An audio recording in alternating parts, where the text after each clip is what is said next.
Jeff. Oh. Wait a second. Is it Thursday again? It's Thursday. Oh, my head. How did that happen?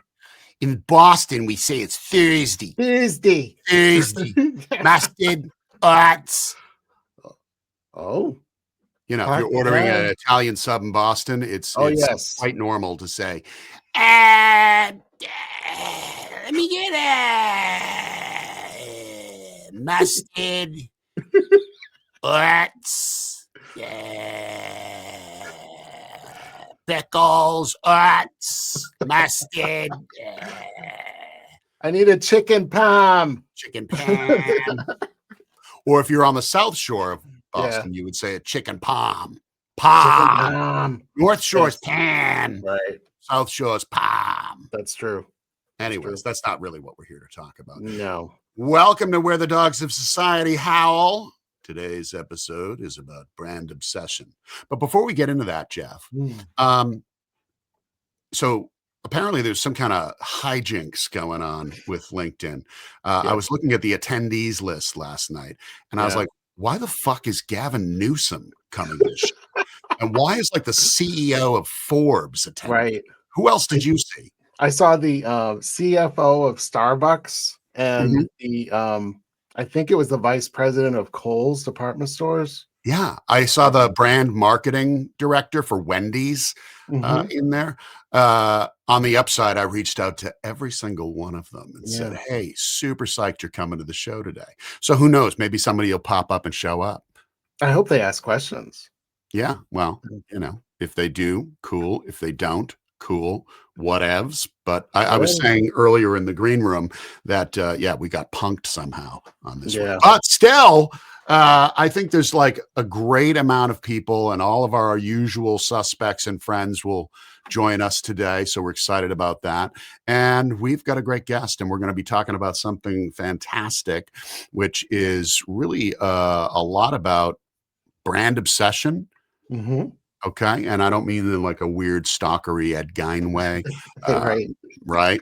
And we've got Mr. Robert Cogan in the house, who's super psyched. He's like beside himself with the Toronto Blue Jays going to the big show, the ship. They're going to the ship, if you will.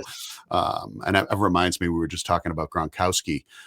So the ship, we're going to the ship. Today's guest doesn't just work in CPG. She lives it, she eats it, she breathes it, and sometimes she conditions her hair with it. I want to introduce Allison. She's the founder of CPG Fangirl. She's a co-founder, if you will, a brand coach, creative strategist. She helps emerging CPG founders build, grow, and exit those businesses in a super intelligent, smart way. She's equal parts mentor, hype woman, strategist, and once she even jumped off an 80-foot cliff in Capri, which makes me think that's probably the same feeling many founders get in their gut as they launch a startup company, right? I would think so. Yeah. So why don't we go ahead and bring Allison on up into this piece? Everyone put your hands together, please, and make some noise for Allison Clay, whose name I can never freaking spell. I don't know why I can't spell Allison every time I've done it this week. I know, but I've got Allison, Allison, or I fucked it up every which way till Sunday. How about all is one? Because we're united here. Okay. Oh my God. Yes, I like that. one community. Well, thanks for that intro. Absolutely. You guys were amazing. Thank you for having me on today. I'm really excited to be here with you guys. This is so much fun. Well, welcome to the program. You know, you have been a great partner and community member and friend of ours on LinkedIn for quite some time, which is fabulous. For anybody that doesn't know Allison, you better connect with her ASAP. Or else. I don't know her. Yeah, or else. You know, that's what they always say. When you call yourself, and as your brand is called CPG Fangirl, what does it mean to you? What's the energy that, how did that energy come into your business? Yeah, so I've always had a passion for better for you brands, but I just didn't know it. Jumping into the CPG industry, operating a brand starting about 7 years ago with a family business, I was really focused on, ingredients. I started looking at, what really goes into making a brand something that resonates with people. And I started to notice that over time, I would have these fangirl moments as if I'm seeing a celebrity when I would meet a founder face to face. I mean, my heart would start palpitating, my hands would start sweating. I'd get really nervous to be able to meet someone that I looked up to, people who are building it, who are doing it, who are making these amazing products, doing it the right way. They're looking to be more healthy, more organic, more sustainable, whatever have you. I love the passion that's out there in the industry. And so that's what really fueled me to want to be a cheerleader and coach for those brands, because I understand the doubt that comes in, that imposter syndrome, day after day, the grind, trying to show up for yourself and for a team of other people is not always easy. And, you're a person too. It's not just running a business. You're more than one thing can be true. You're a mother, a father, a sister, a brother, a cousin, uncle, aunt. You have to wear all these hats, even when that clock, when you step off the clock. Right. And so with that, I felt like, people don't really feel supported necessarily. Sure, I know that we have a lot of amazing entities out there in the industry, which are great. But I feel like when I'm able to interact with these brand founders and talk to them, really understand like what they're at, what are they trying to do, and I can help coach and cheerlead them along the way, it definitely helps lead to success, but it's not always going to be perfect. I love it. And by the way, Allison, you're very good at this. You've got that gab gift. I knew that already, but it's just fun when I'm here and I go, she can just unleash and go. I love it. It's the best. It's the best. So, in my opinion, we don't just fall in love with brands because of the logic behind it. We fall in love because they make us feel seen in some way. Right. And there's that weird chemistry that happens somewhere between the head and the heart, where design, sound, glory, and the soul all line up right. So that leads me to sort of ask you, in a sense of, can you explain a little bit of what your thoughts are on fandom as fuel, how passion, curiosity, and optimism drive both consumers and the founders of said brands? Yeah, absolutely. I will take a little bit from what I learned from Mike Fata and one of his tenets of building up his business, with Manitoba Harvest and his great exit that he's very famous for, is the fact that he started local, right? He built himself up on a name basis, whether he had his friends showing up at the store to buy his own product for him. He started building a really solid community, getting involved. You don't need to wait later to pay back. Start now by getting involved with the community and creating a name, a resonance around yourself, because those are going to be your raving fans. And I will credit Erica Tebbins with that phrase. She's big here on LinkedIn as well in the branding space. And she talks about really building around your raving fans, because let's face it, your product is not going to be for everybody. You have a niche, and okay, sure, you can tell me, okay, my demographic is men and women, 25 to 55. Well, that's very broad. That's pretty big. So let's try to narrow it down and find those people who are going to be your cheerleaders. And when you can interact with them, whether it's on social media, which is obviously the best tool to get that, in exchange going on between you and these people, they're going to be so excited about your product and they're going to love it so much, they're going to go and tell people. And then that's really how you can grow from just being a small little powerhouse at the farmer's market to getting into those smaller regional stores and other, retail outlets for the business, and keep going from there. And with that, is going to come, you're going to get pulled in a million different directions, right? You've got the trade shows, you're going to get sales calls every day from people, and it's okay to say no, right? But it's also okay to ask for bold things, because you can ask for whatever you want. You can try it. And if it doesn't work, who cares? Try it again, do something different. So, again, when you're focusing on building something big, ask for big things, because I'd rather ask for a lot and get a little than ask for a little and only get a little. You hear That's what I'm saying? I agree with you. I'm picking up what you're putting down, if you will. Thanks. So the only place that I think that doesn't work is at the bank. So don't go into the bank and ask for things like, I'm going big here, I want all the money.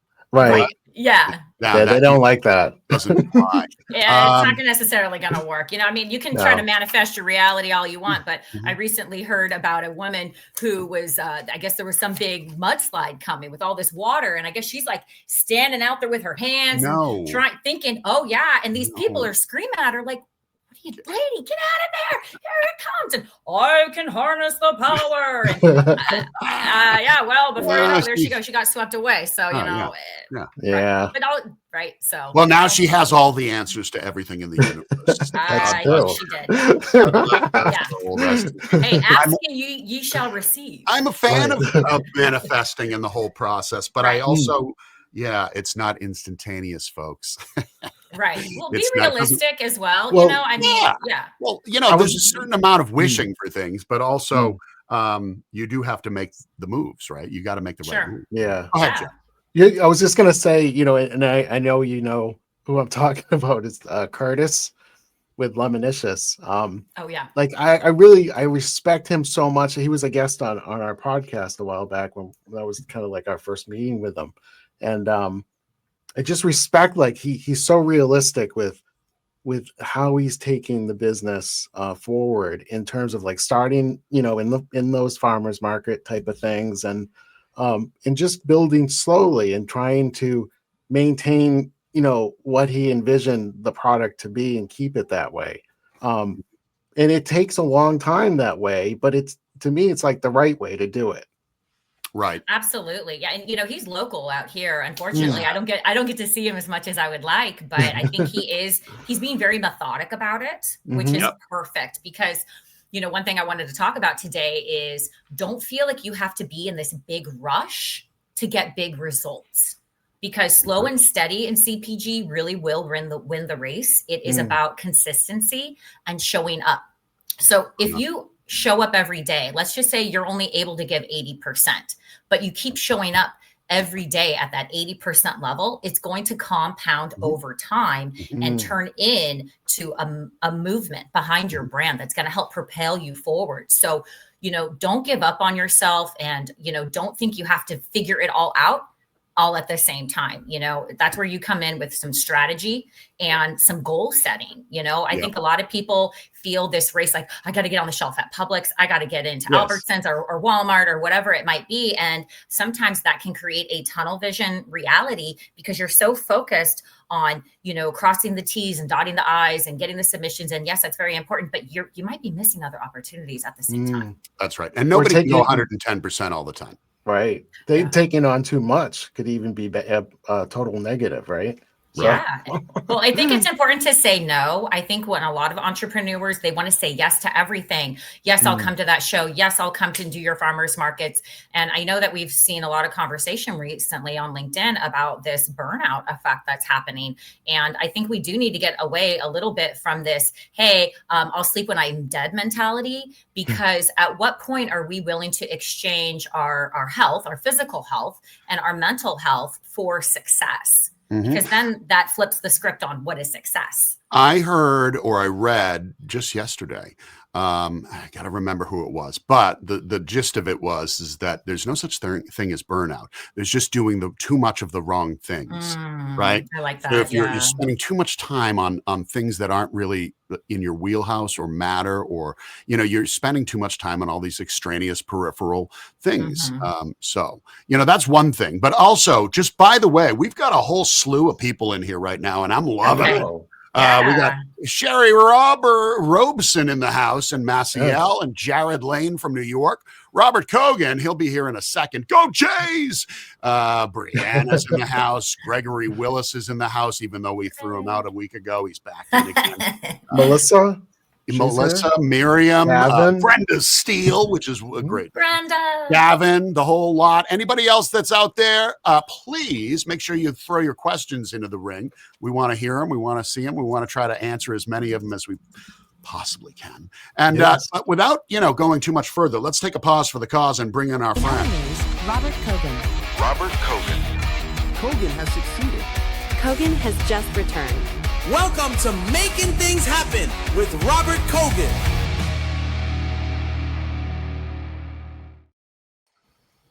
There he is.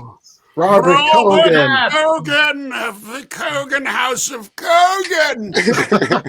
he is here. Has arrived. Ladies and gentlemen, pleasure to be in your company. Don't forget about Jeff. Oh,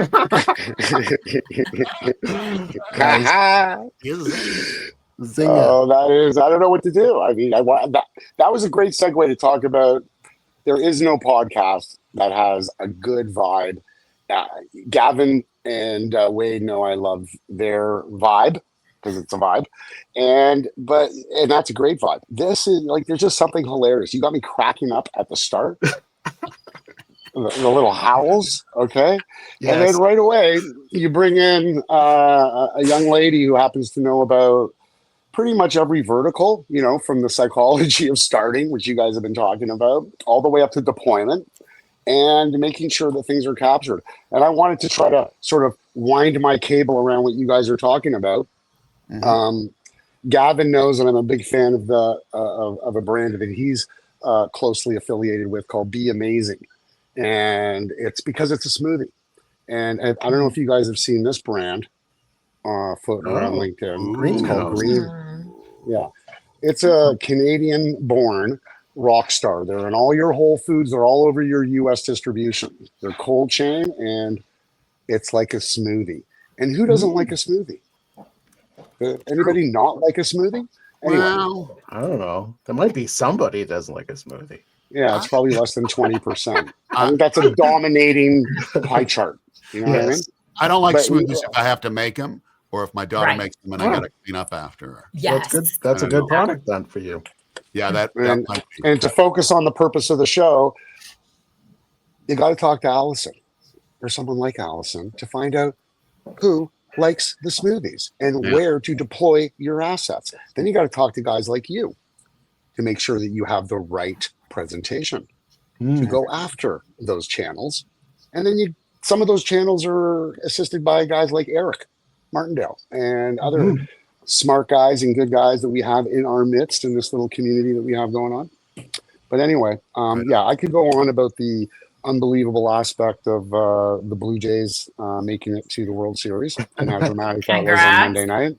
Thank you very much. Yes. And but swinging back into our CPG world, there's something going on that I haven't even had the time to what I call revel in the glory. Melting Forest, Dave and Sean, they don't even know yet, but a 40-store or 40-location health club chain. We were talking about this earlier about that different channel. You know what I mean? That where does it fit? What type of food service channel is that? It's got its own category. But we just got an order for a 40-location health club chain in New Brunswick. That's in the Maritimes, Eastern Canada. And another 9 stores just opened up this morning. This is in the gourmet independent store category. And the news just keeps piling up.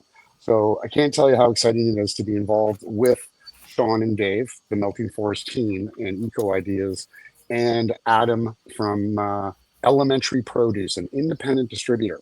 And the nugget I'll leave on the table there about distribution, which you guys see all the time, Allison, as you do too, is we have an independent distributor. There's nothing to do with UNFI, KH Tree of Life, Gordon Food Services. They hit a whole market, which I think is about 40% of the whole market, and take care of independent stores in all sorts of ethnically diverse areas of the city.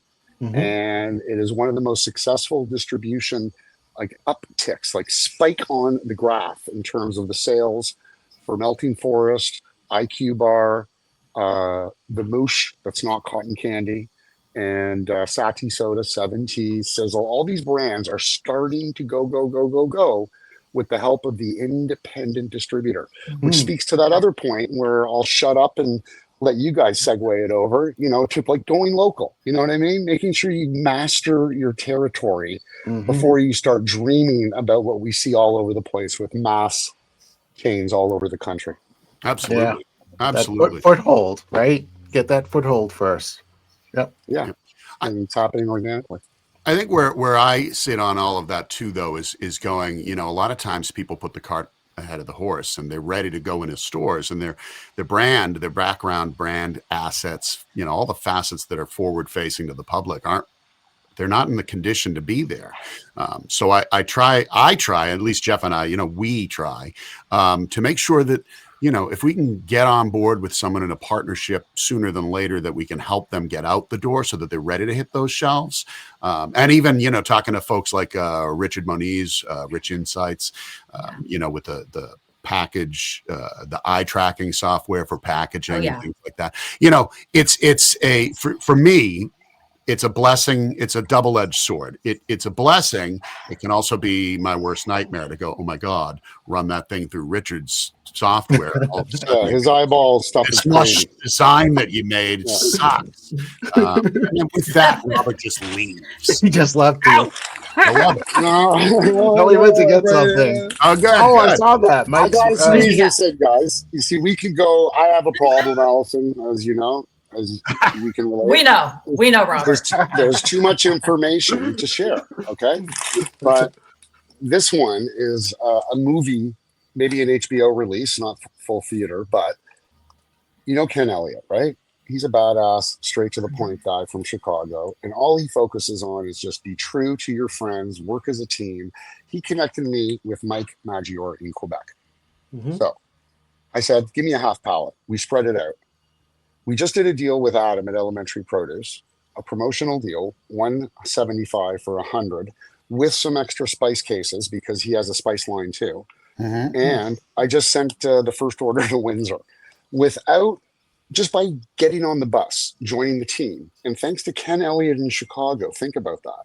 This guy now has distribution in Windsor, Ontario, Toronto, Ontario, and is going online with Pacific Candy Wholesale, B2B, direct to store wholesaler across the country, because somebody on LinkedIn said, hey, talk to Robert. And then I talk to you guys, and then I hear something Allison says, and I'm scrolling on the post and I get ideas, and then boom, he's in distributors across Ontario right now.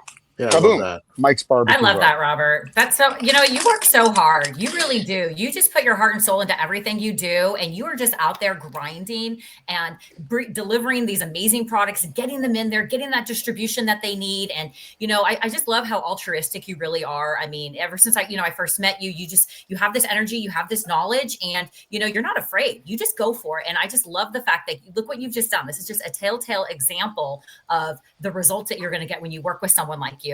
And just to piggyback off of what you were saying, Pete, about Rich Moniz, and I don't think many people understand what he really does. And so I was lucky enough to actually be incorporated into one of his trial runs with our packaging. And the results were mind blowing to realize that, they do a series of questions, of course, with these people who are looking at the shelf with the product, and people were misconstruing our ownership. They thought we were a McCormick product. And so there was a lot of confusion there, which kind of helped gear us up for like, hey, we're looking at a package redesign. So I just wanted to throw him a bone, since it's weird to also, and let people know that reach out to Rich. Sometimes if you can't afford his services, I know he tends to work with people, and sometimes he has trials where he's like, hey, I've got new software I'm testing out. So just get in contact with him. And when you do have a little money and you're able to afford his services, it will definitely be worthwhile. Awesome. We're working with that son of a bitch right now. Yes. Oh yeah, I love it. It's good. I bribe him with bagels every month or two, so That's I right. can get some intelligence. We threatened him with a bunt cake once, but We did. tariffs, we couldn't get it across the border. I won one of his beanies from one of the podcasts. I live in Florida, so sorry I haven't had a chance to wear it. You're not wearing no Rich. beanies. Yeah, right. I am not. I mean, I'd wear a bikini if you want to get a branded bikini. I mean, hey, then we can talk. But a beanie, that ain't gonna work. Jeff, I think we got to put that on the list of Brand Artica. Brand Artica holiday bikinis. gift for Yeah, the why not? I'm on it. Brand Artica. I mean, Just I'll put it take a down. one piece. We can do a one piece, little like an athletic top. Yeah. A little visor. For Nice. me, I could use that. Yeah. The visor works. Before I go, guys, about the prizes. Jeff, you got a box yet? Did you get a surprise? You haven't got a surprise box yet, Jeff. No. Oh my Surprise, God! you So didn't get the three of us know what the Powerful Energy surprise box is, but you don't yet. Peter, that's your fault. Yes, it is. Oh. Yes. Okay. Allison knows what the Powerful Energy surprise box is from. I won another prize. I got a whole box of all these amazing energy drinks and beverages. I think I still have a few around. Yep. So yeah, I love them. But you They're got to great. help them Good out, to have. Allison. You got to help these guys out for the trivia question at the end. Yes. Because I'm going to be getting the boxes down to Michigan next week. Okay. I'm getting them over to Peter to make sure right. all the prize winners get their special brand Antarctica where the dogs of society howl prizes. So, but think of a question ahead of time, because there's always like a bit of a like, here, you take the ball. No, you think of a question. No, wait, no, come on, where's the question? So come up with a good question. And, you know, my welcome is about 2 minutes overdue, which usually happens all the time. And I can't wait to listen and continue watching the rest of this episode. And guys, I will talk to you over the weekend. Allison. Thank you so much, Robert. A pleasure. Always a pleasure, pleasure, Robert. Go Jays. Thank you. Go Jays. Go Jays. Go Jays. Bye, wait, guys. there you go, Robert. Robert, can you yeah. one more second?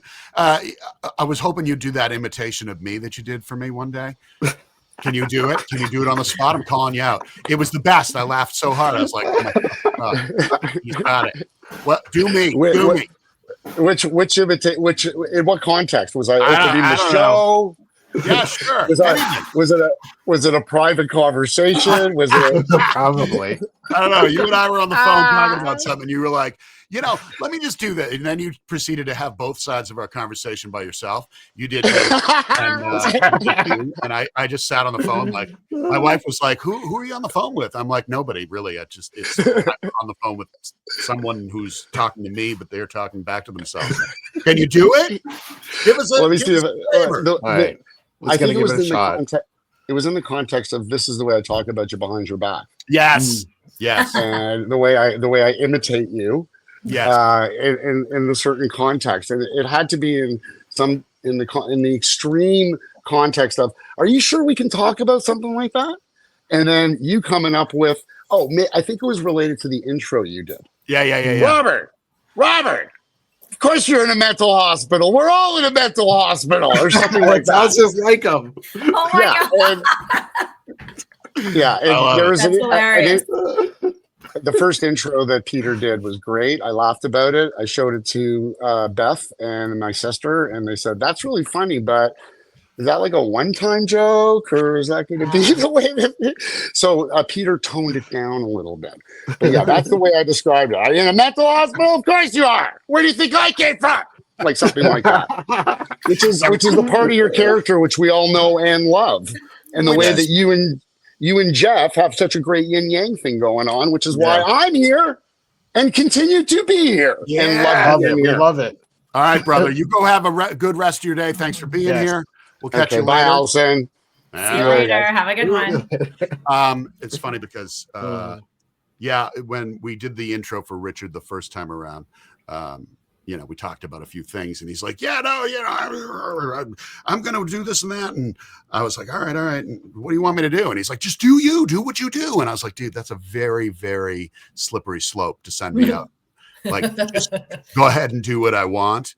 You're right. So I was like, right. What are you asking for? I need a little bit of direction in case sometimes I need a little bit of leading in. And in fact, as we have this conversation, when we had that conversation, Rich said to me, he goes, Robert, sorry. I'm thinking of Rich Moniz now. Yeah. He goes, do you remember what you said about me after I left the show the other day? And I was like, oh, fuck. What did I say? Right.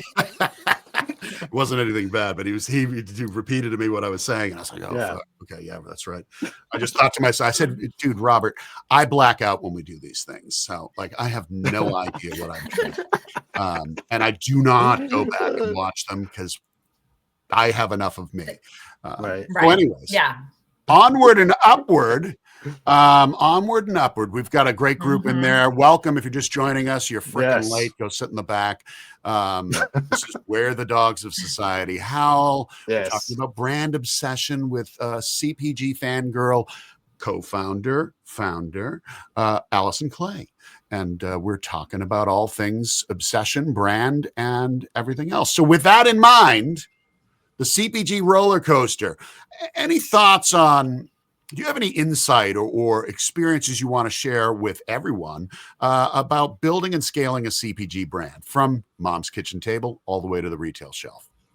Yeah. So when I got started, she had already had the business up and running for several years before I was actually actively involved. I started out working out of a WeWork office in Orange County, California. And then during COVID is when I ended up moving out of California here to Florida. And so I think that really helped me have boots on the ground, experience to really understand the operations process here and what the day-to-day really look like for operating that brand.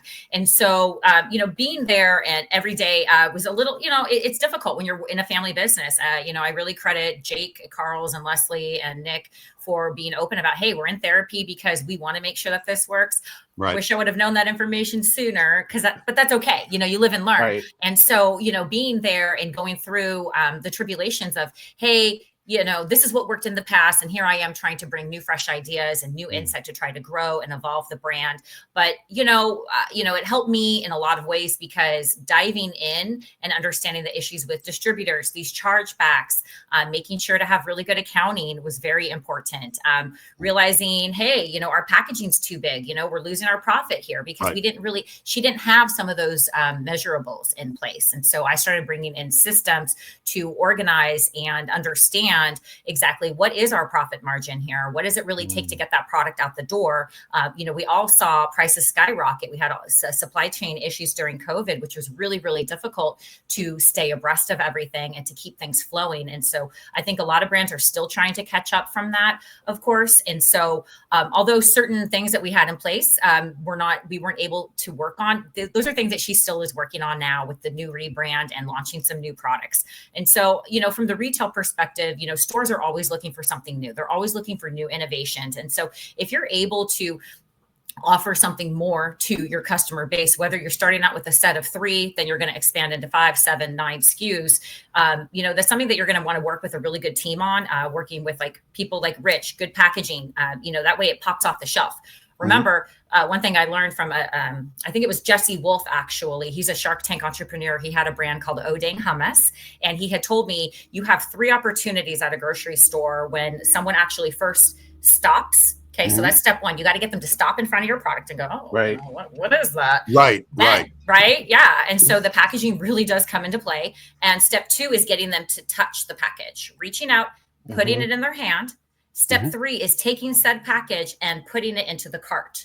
And so that's where branding and packaging really comes in. And I realized that's something that I learned firsthand, is that those call outs, whether you have the certification on the front of the package or on the rear, what you're putting in there, you don't have a lot of time to convey that. So, you're getting a lot of people, you might have the greatest socials ever, but some people, they're not looking at that. They're showing up at the grocery store every day. They're just walking around. Maybe they see something that's on sale. Promotions are important. Getting that tag on that product to go, hey, that's going to drive your attention. So run the numbers and see if you can afford it. If you can do one of those famous Publix BOGOs, which I know everybody can eye roll oh, yeah, it's so expensive. It is expensive, but this is the industry that we're in. It's an investment. Go find me a business out there where you don't have to invest to grow. Okay. Right. I mean, that's the thing. And consumers don't know what they don't know. Let me say that again. They don't know what they don't know. You might have millions of followers on TikTok, but that shopper in the store isn't going to know. So you can utilize other tactics. Instacart marketing can be really helpful to pop that up, creating that visual, and doing those in-store promotions is a big driver for sales. You're going to get that. You're going to get the turns at the retail level. And if you're doing it right and you have a great product, the packaging, you put it on sale. I mean, those are the 4 P's of marketing, right? The place, promotion, product. Right. You got to get it into that consumer's hand in hopes that they're going to become a ride or die customer for life. I love that. And, one of the things I remember when I came out of Disney, one of the things I took with me was we used to do a lot of programs for, supermarket chains, the Big Y's, Giant, Eagle, whatever, Stop and Shop, Shaw's, Hannaford. And one of the things that was really popular for them was creating in-store messaging. And I took that with me afterwards. And now that was a mix of visual and audio. And I took the audio part with me because I was like, that's part of my background was in, radio production, advertising, soundscapes. And doing, I always said when you're in a store, so this was almost, in fact, pre-social. but social was just starting to come out. I said, you can put up signs, you can put up video monitors, you can put your thing up on the wall, but nobody has to look at it. They don't have to look at it. And most people won't. But when it's an overlooked piece, I think, for a lot of these brands that want to get on the shelves, is to find ways you can integrate and ingratiate yourself with those chains by offering up something that would be in-store sort of messaging. Granted, you may have, the daily, the daytime store manager on the microphone, spitting hellfire about lobsters are now on sale for $9.99 per quarter pound. We'll steam them for you. But you're getting what you get out of that. And there's no control of the brand. There's no control of the messaging. You have no idea what he says before it or afterwards. Yeah. But when you create that kind of a thing, that's a captive audience who's in a store shopping. And you have an opportunity to get in their ear while they're there and guide them to your product. So, I may not even be in the right aisle, but I may hear about a product, and all the stores do it. Mm-hmm. They all do it, Yeah. Not well sometimes, but they do it. And I go, it's an opportunity for a brand to weasel their way into the ears of a consumer in a totally different way.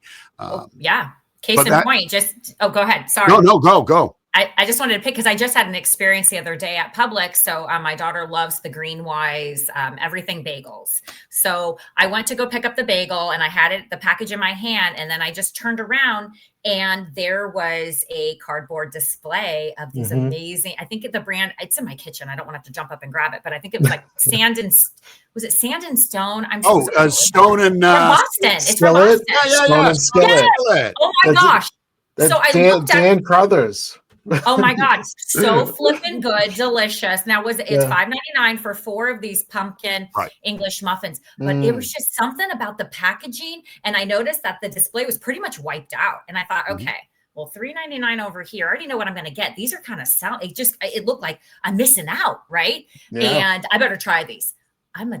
These are so freaking good. I mean, they are just delicious. And again, at the right time, the right place, they were in the right demographic. They were in the bakery, right adjacent to the produce section. It just happened to be there. And I saw it. If that wasn't there, I would never know about the brand. I wouldn't have bought it. I would have carried on with my day and continued buying the Green Wise products, which I'm not gonna knock those. I love my Publix Green Wise. It's great that they have all the organic line there. But again, that just goes to show you, consumers are looking for more options. And in this fast-paced culture, we're so busy. I know I made a post one time. I was complaining about my native deodorant.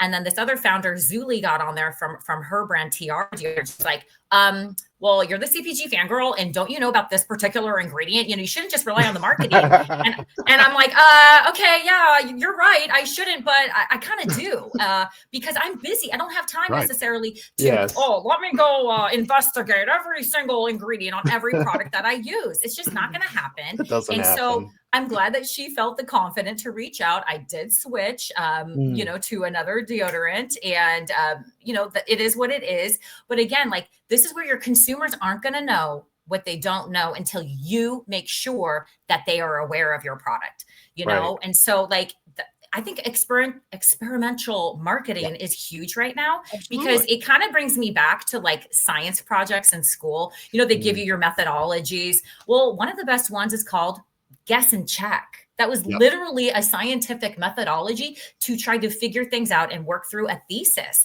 And so not everything is going to be this, okay, I'm going to increase my customer base by 50% by end of quarter 2. Okay, well, let's come up with some real tactics on how this is really going to happen. Do a focus group. Go old school. Don't forget about the traditional marketing that is available to you, that you can pull from people, let's say, from your church or from, another organization, or maybe you volunteer somewhere and you can bring people together, get someone else to host it and put it in front of these people. You don't need to pay some big organization to do it for you. You can do it yourself. You can go out to a parking lot. You can go show up at a Publix parking lot, hand out coupons to people. There's nothing against that. See if that's going to yield any results. Have some conversations when you're in the aisle shopping with people. Every time I walk into a Publix, and I know I keep talking about them because they're a great store, man, they do it right. And they are they're kind of like this huge symbol in our industry because they are the largest privately owned grocery store in the United States. But I'll tell you, man, they do it right. You walk in that door, you have this sense of, okay, I'm here. All right.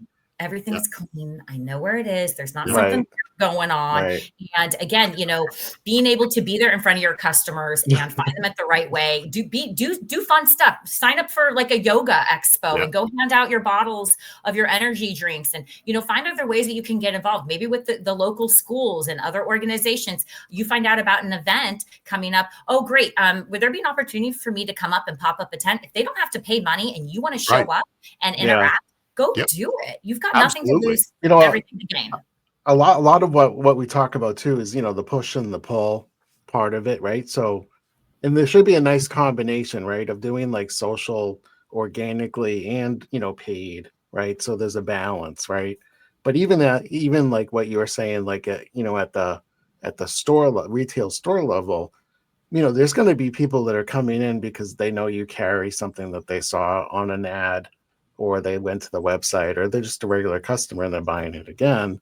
But there's people that it's brand new to them. And I think I saw a statistic the other day, it was like 1.7 seconds is what you get from that person who has no idea about your product and they see it for the first time. And the point is that you gotta work it on both sides of the fence here. You can't do one or the other. I hear a lot of founders saying, oh, I'll just run some ads. If you don't have that, like if you don't start building community and you just don't start thinking about all of these experiences where you can get your product in front of people and get their feedback, that's only going to last you, maybe a first time buy. That's about it. Right. Yeah. Well, people want community. It's not just coming, food is the source of life. We all got to eat.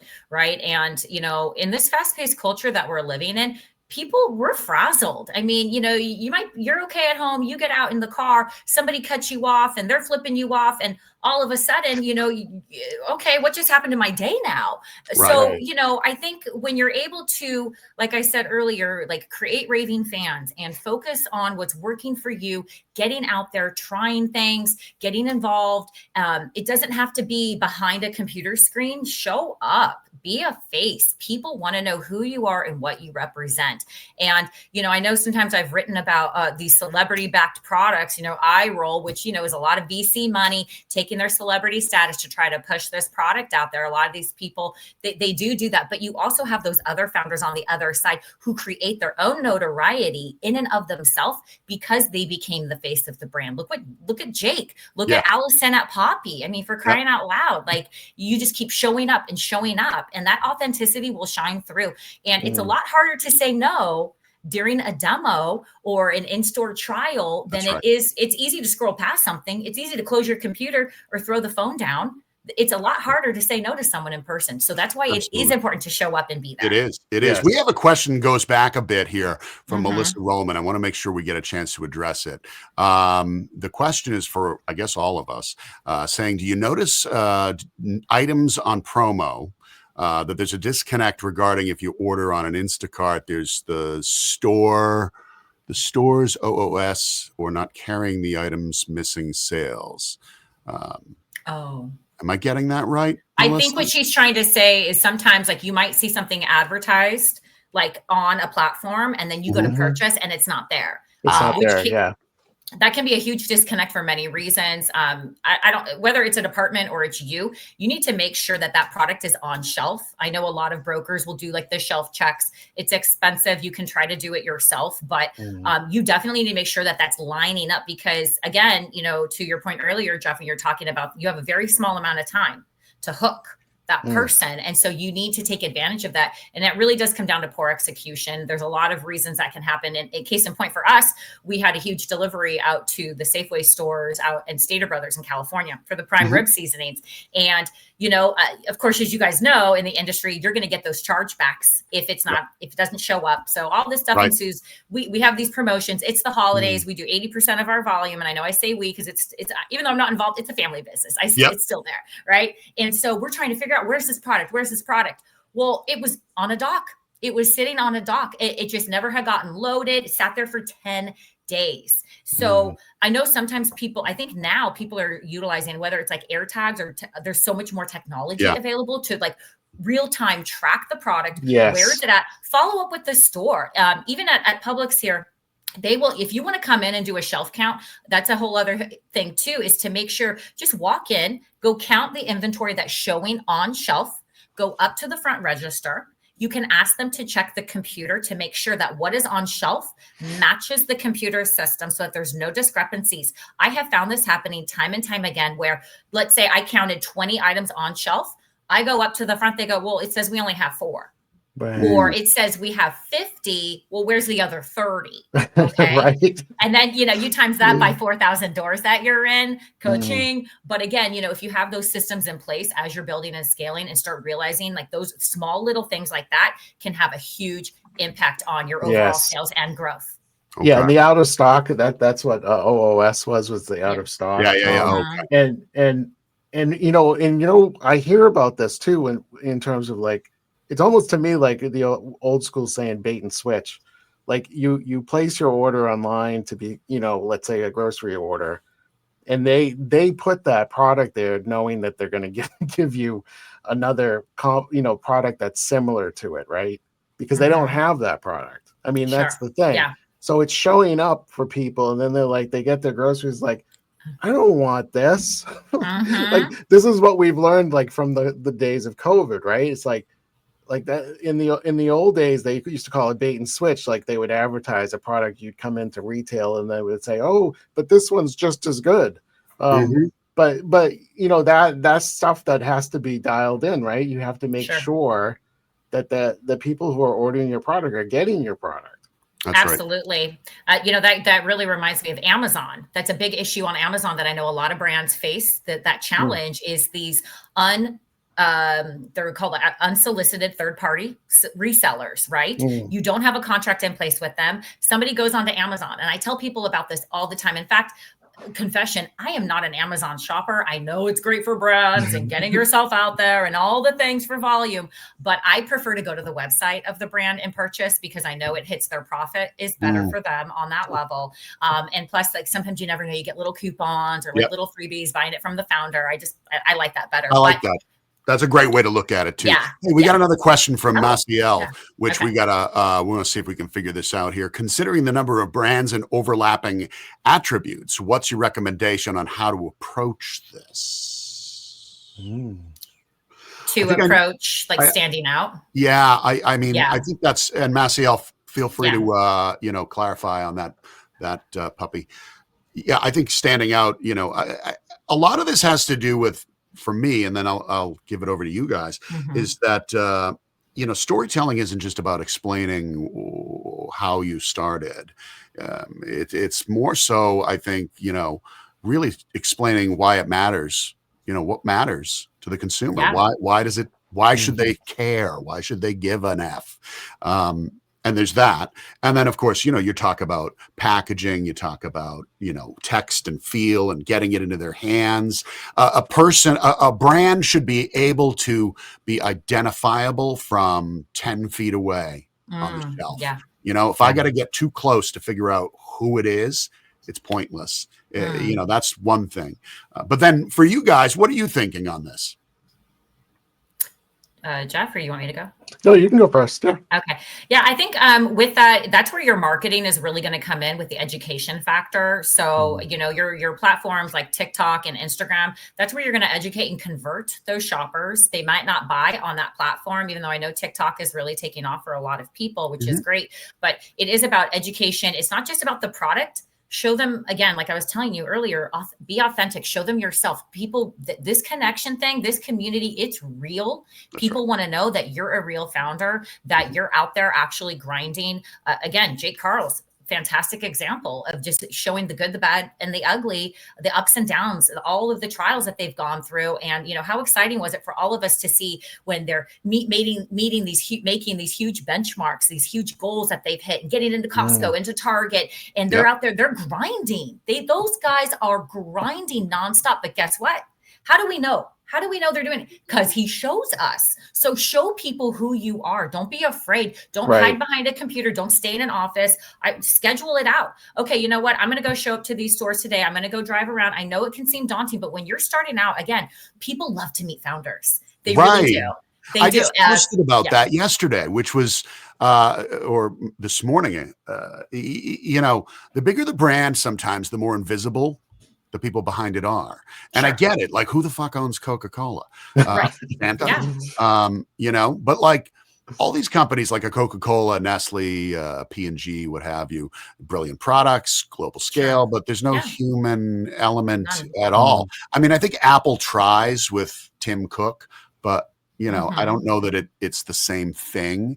I look at the differential for people is knowing who's behind it and things like that. You know, knowing the person behind it. Yeah, I would just add too, like, you know, the difference between a founder story and a brand story, right? So the founder story is like, you know, what was the driving factor for this product to be created, right? That's a backstory that people are interested in, for sure. But in terms of what's the front-facing part, which is the brand story, right? Like, I mean, everybody wants to know features and benefits. That's what they want to know. Why am I connecting with this? Who are the people that are in my bubble that I want to be part of this bubble? You know, this community around this type of product, right? Yeah. And so that doesn't necessarily have to be in alignment with or completely exactly framed around the founder story. Right. And that's where you kind of take that leap from the original intention of your product becomes more, you know, what about your brand story that you're telling over and over again, and building that community is around, you know, what are the things that make that community, you know, want your product. And allowing for it to evolve over time. You know, the way that something started once, you know, just like us in our infancy, you know, we grow and we develop and we change. And, you know, I think that's just something beautiful to incorporate into your business is don't be so rigid. Allow the changes to happen. It's okay to change. Your consumers are changing every day. Their preferences are changing. So you need to meet them where they are. That's right. Hey, Allison, CPG brand that you're a fangirl of right now, or the most recent one you've become a fangirl of? I love Painterland Sisters yogurt. It is delicious. I'll shout out to Alex Bayer for doing, you know, their fundraising, making me aware, because before that I was buying something else. Low sugar, high protein. I've been an avid drinker as well of GT Dave's kombucha. I know it's been tried and true in an industry staple, but I'm telling you, I go back to drinking it when I lived in Hawaii. And I remember when the FDA pulled his bottles off the shelf because of the labeling claims regarding cancer and helping his mother through her breast cancer battle. So those are always tried and true in my home here. I mean, of course, like Siete, I try to do the poppy with my kids. They refuse to drink it. It's a thing. So, you know, that of course is there. And then I've got a lot of friends that own products. So Maciel, she owns UJ Granola. Yeah. Pink granola. It's fantastic. Love She's that. out of Orlando. Yes. I love her product as well. Another friend, he's a veteran, Arbo's Cheese Dip. Delicious. I know he was in Walmart. Andrew. Andrew, yeah. So, you know, again, like when you talk at what fantastic stories, like that's the thing that really captivates me. The product is important, absolutely. But when you can mix the story, the person and the product, it's like this perfect trifecta. And I have no problem giving you guys my money because I want to support you. I want to support what you're doing, your families, your goals, and your mission. And when you feel a part of something, I'm going to keep carrying that with me. It's not going away anytime soon here. Also, when you have a limited amount of time and attention spans, right? People will, I think a lot of brands waste their time with, it tastes great. Well, it fucking no kidding. Good. What the fuck? Sure. It tastes like shit. You know, so like that's like, you know, a dental office saying we've got a really friendly staff who know a lot about dental hygiene. Oh, good. Do you not? Is there some that don't? Right. Like using that time Right. Use the time to tell me something about why I need, like, you could tell me, and this makes a difference for me, like a dentist that says there's no shame, no judgment here. That's where I go, oh, I'll go there. Okay, yeah. Okay. Right. You know, I don't need to know that you've got the latest technology in dental hygiene. What the fuck? What else do you have? Right. I don't need to know that. I'm expecting that. That's table setting. You know, and that's the thing. I got to ask you, in your opinion, what is the most overused buzzword in CPG? Protein. Protein. You know, I think CPG in and of itself, half the time I talk to people, what's that? You know, I'm like, you see that bag of chips in your hand? That's a CPG product. Yep. You know, there are a lot of things. Sustainable, that's kind of tough. I know it's a niche that I don't know if that's necessarily overused. I think that tends to be white noise for some people. The gluten-free thing, I think people realize that's kind of was a trend. Of course, you know, we're not really talking about the origin of why it was gluten-free for certain people and why they had to put the label on there. Right. But you know, there's always new things that are going to be coming out again. You got to do what works for you. What works for one brand of potato chips might not work for yours. That's like natural eggs. Right. Natural eggs. I love like a soda can that says fully carbonated. Yeah, complete. Sure. Right. Now with extra bubbles. Sure. Yeah, I remember doing a rebrand for a local brewery, and their tagline was like super dowdy and dusty. It just wasn't. It just served no purpose. It was a clunker. You know, maybe it was 20 years earlier. It was great, but we were looking for. You know, we were having some struggles with making claims on labels and things like that. And I said, the way around this is to claim something that's just absurd. And I think the tagline was. Now made with 100% more New Hampshire.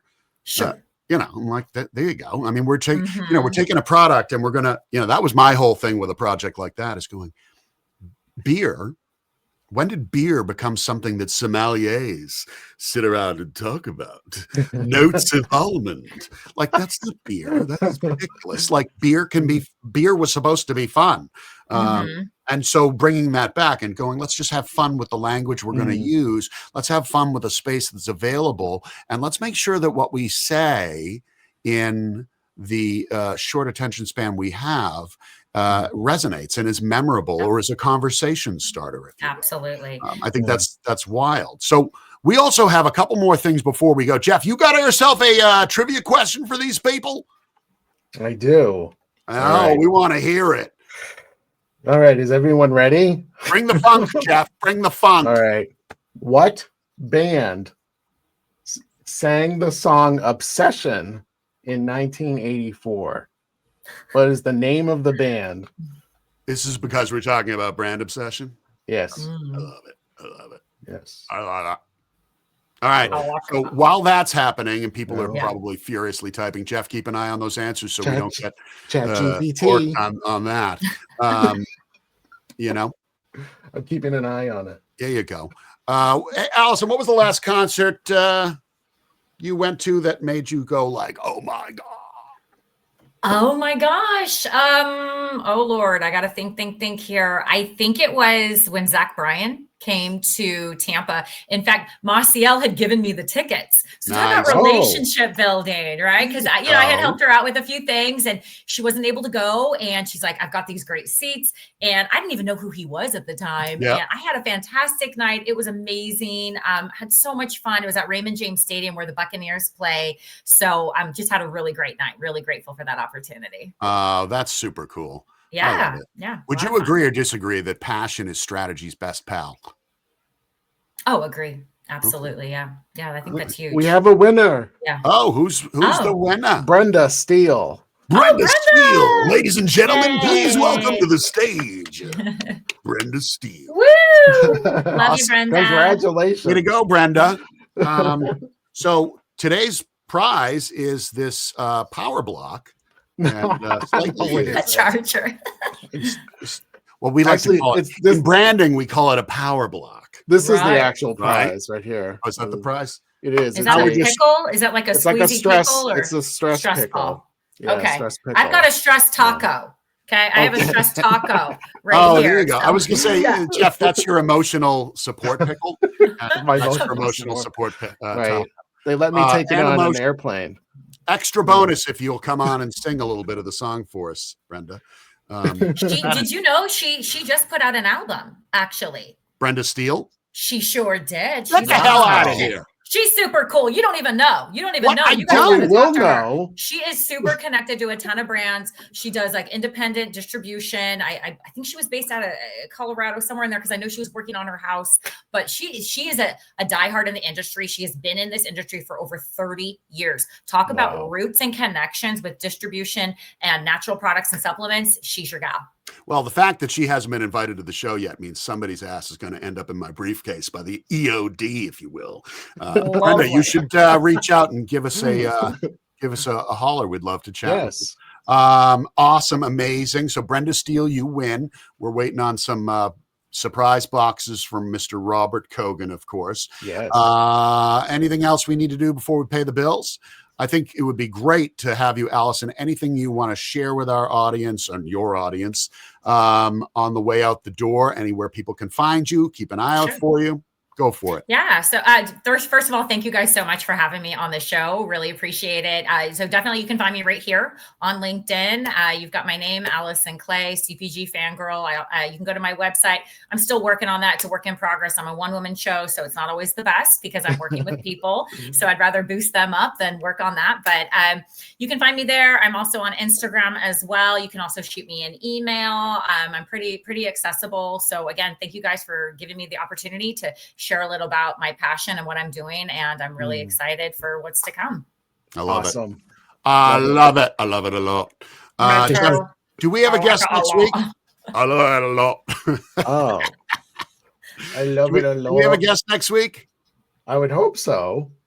Let me see here. Hold on a second. Well, I just think this amongst yourselves. Super fun. Awesome. Thanks for coming on with us. You've been such a good friend and such a supporter on LinkedIn with us. And hopefully one of these days we'll all get, what I'm trying to do is plan like some kind of a massive sleepover with all of our LinkedIn pals. Okay.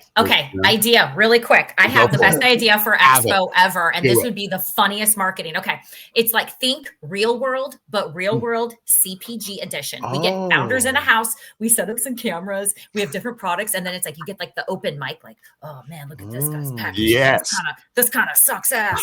And then they're going, hey, shut up, she's in the bathroom or whatever. And then it's like, let's clip it to when we're walking the show floor together. I love walking a show with people. It's so fun because you get to hear their insights, have them meet other people. I also have another idea for Expo to have a CPG talent show. I think that would be a really fun thing to get to know other founders in a different light. So I was going to tell Robert he could come on and do up a little stand-up comedy act or do like a roast, if you will. I just think like it would be so much fun to get teams together. I'm putting a cash prize. I have a friend I was kind of working on some planning, so you might see that coming down. Okay. I love that. Okay. I love it. I mean, I would just say maybe even we add some kind of a Hunger Games twist to it.